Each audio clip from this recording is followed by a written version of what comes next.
Nahirapan daw kasi siyang paabutin sa derby yung kanyang mga alaga. Sa mga training, kadalasan nawawala agad. May pagkakataon na sinuwerte daw siya, nakaabot siya ng second lap pero nawala na din yung kanyang mga ibon. Sa kwentuhan natin sa episode na ito, siguradong meron kayong mapupulot ng mga ideya at kaalaman mga kanubi. Kaya tutok lang dito sa ating munting tambayan. Sa mga hindi pa nakapag-subscribe dyan, mag-subscribe na kayo, hit nyo na notification bell para updated kayo sa ginagawa nating kwentuhan dito lang sa ating munting tambayan. Meron kasi tayong kalapatid na si Sir Jason Joson. Alright, nagtatanong siya sa atin kung ano daw ba yung binibigay nating supplements o gamot bago isampa yung ibon. Sa ngayon, na wala pang 100 kilometers yung liparan ng ating mga ibon sa training, ay wala tayong binibigay ng mga supplements. Ito lang mga kalapatids, tuwing araw ng Tuesday and Thursday. So hinahaluan lang natin to multivitamins.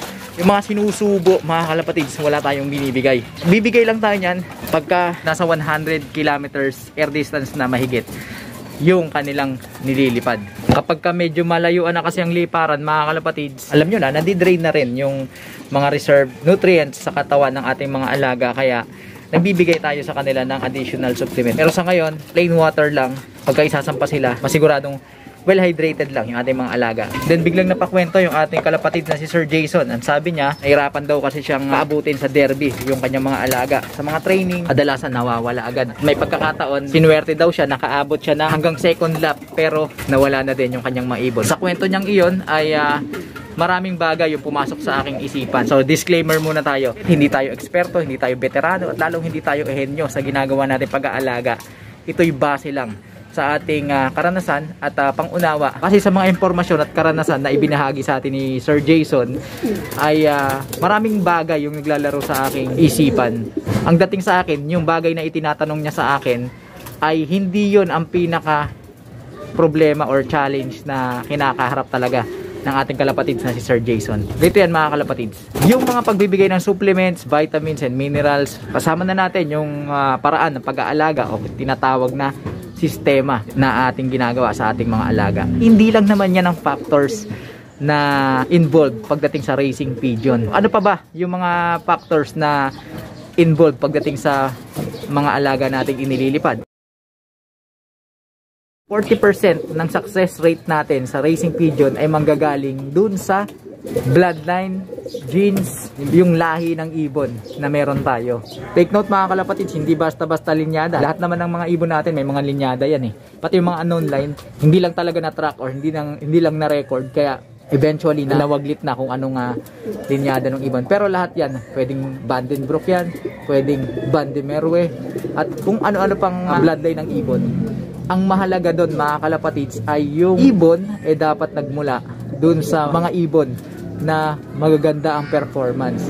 Mga nag-champion o kung hindi naman yung alam nyo na, yung pumuesto, yung nagpakita ng magandang performance sa race. Kapag ang ibon ay galing sa lahi ng mga let's say nag-champion, may napatunayan na hindi malayong yung mga magagandang katangian ng kanilang mga ancestors na nagbigay ng karangalan, yung mga nag-perform, mga nakatapos ng karera, pumuesto sa race, ay mapamana din o makuha nung mga magiging anak nila. In short mga kalapatids, yung genetics, dyan nakasalalay yung 40%. Let's say meron kang magandang sistema, meron kang maayos na sistema, pero yung mga ibon mo kulang sa potensyal. Hanggang doon lang talaga yung kakayahan nila. Wala silang lakas ng loob, wala silang good decision making, wala silang exceptional homing skills or navigation skills para makabalik. Wala rin mga kalapatids. Yung mga bagay na binanggit natin na yun, yung mga katangian na yun, homing skills, confidence, vitality, at kung ano-ano pa, pati yung health, yan, kasama yan. Nakapaloob yan dun sa bloodline, dun sa genetics ng ibon na meron tayo. So iwan natin yan, yung 40% bloodlines and genetics. Dito naman tayo sa pangalawa. Etong sistema na to mga kalapatid, dito nanggagaling yung 50% palahati ng success rate. Pagka meron ka magandang sistema, maayos na pag-aalaga, ay malaki ang tsansa na ma-develop mo yung ibon mo, mailabas mo yung potential, kakayahan ng ibon na meron tayo. Yan sa sistema na yan, iba-iba yan. May mga ibang fanciers, ganito yung ginagawa, pero nananalo, natatalo. Meron ding iba naman yung ginagawa. Minsan nananalo, minsan natatalo din. So, iba-iba ang sistema. Kumbaga, masasabi natin na walang 100% na ito yung tamang sistema. Ito yung sa akin yung tamang sistema. Yun sa iyo mali yan. Walang ganun mga kalapatids.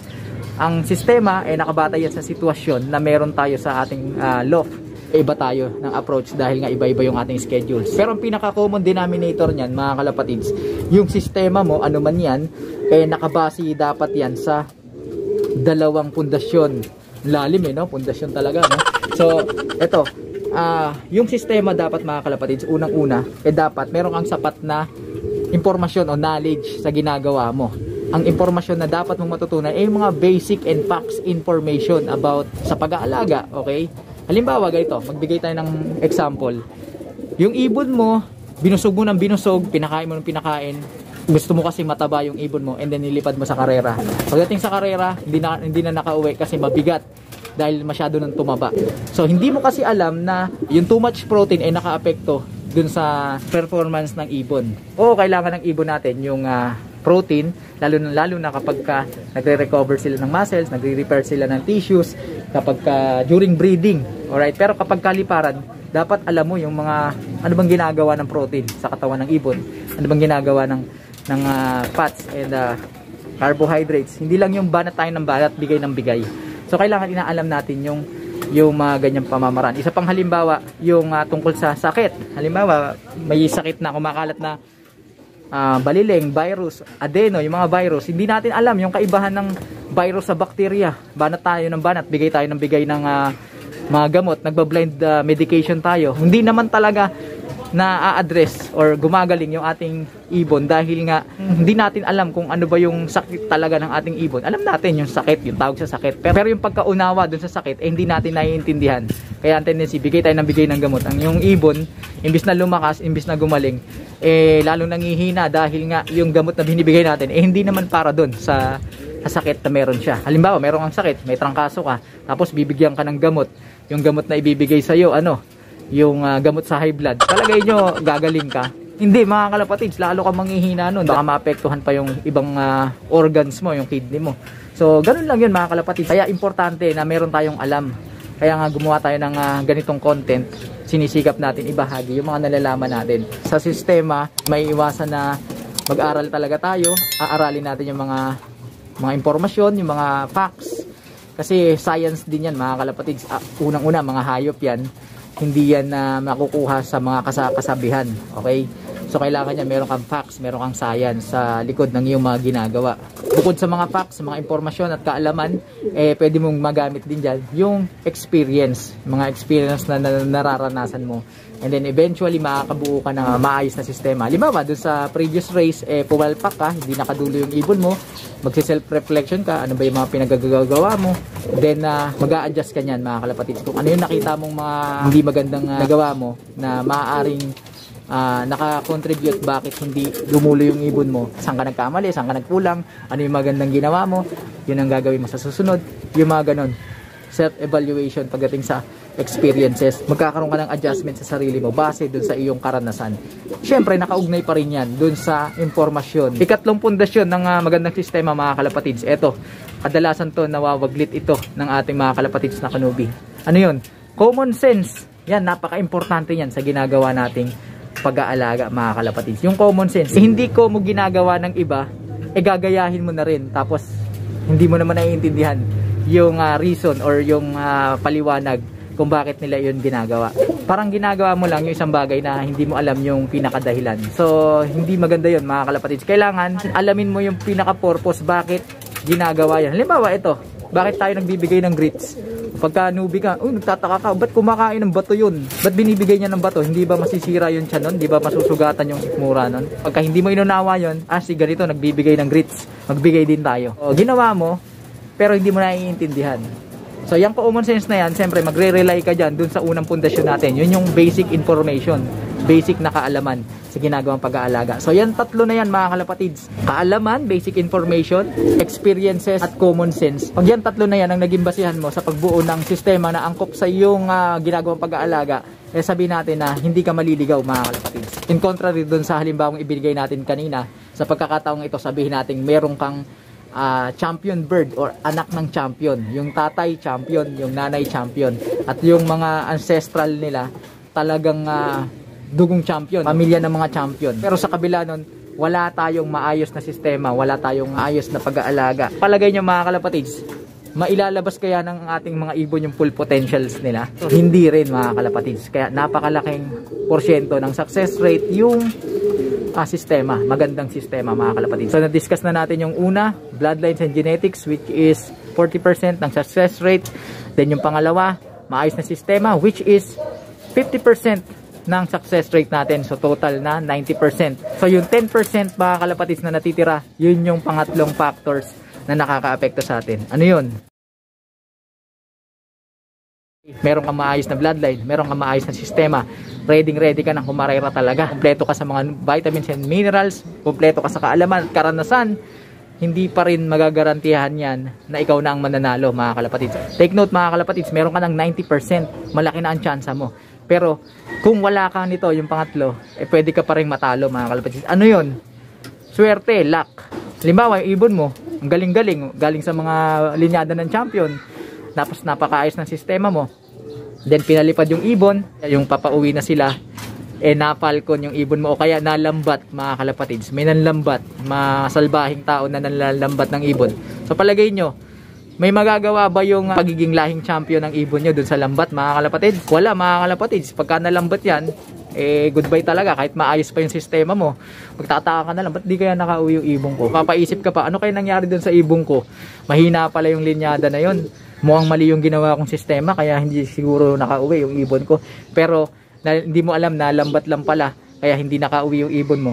So yun yung bagay na yun mga kalapatids. Talagang kailangan natin ng swerte sa ginagawa natin pag-aalaga at paglilipad ng ibon.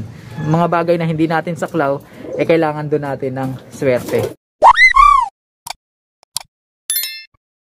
Balik tayo sa katanungan ng ating kalapatids na si Sir Jason. So Sir, mula dyan sa mga impormasyon at ideya na ipresenta natin sa'yo, so saan doon nagkulang tayo? Ano ba yung makakakulangan ko doon sa mga factors na yon? Baka yung bloodline ng aking ibon eh talagang hanggang doon na lang ang mararating. Baka kailangan talaga mag-upgrade na ako ng ibon. Kasi wala na talaga, kahit pigain ko na yung ginagawa ko sa kanila, kahit ano na binigay ko sa kanila, eh hanggang doon lang talaga sila. Pero kung nakikita ko na, hindi, itong ibon ko galing to sa ganito, eh yung mga magulang nito champion, eh baka naman may sistema akong nagagawa na hindi tama at nakakaapekto sa performance na aking mga ibon. So yun yung aking pagtutuunan ng pansin at susubukang solusyonan. Sa swerte mga kalapatids, eh wala na tayong magagawa doon. Pagdating sa swerte, eh talagang pure swerte kung suswertehin. Sana nakakuha ng idea at kasagutan yung ating kalapatid na si Sir Jason, maging yung ating mga kanubi dyan na nanunood dito sa ating munting tambayan. Kaya ikaw na nanonood, baka hindi ka pa nakapag-subscribe, eh mag-subscribe ka na, hit mo na notification bell para updated ka sa ginagawa nating kwentuhan, nakapupulutan ng ideya at kaalaman. Mag-like, comment, share sa video ito kung yung nagustuhan at pakisuportahan ng ating Facebook page sa pamamagitan ng pag-follow para sa tuloy-tuloy na kwentuhan, nakapupulutan ng mga kaalaman. Paano mga kalapatids? Sa susunod na natin pag-usapan to, itong isang ibon na ito, humahaba na yung ating video. Hanggang sa muling pagkikita, paalam!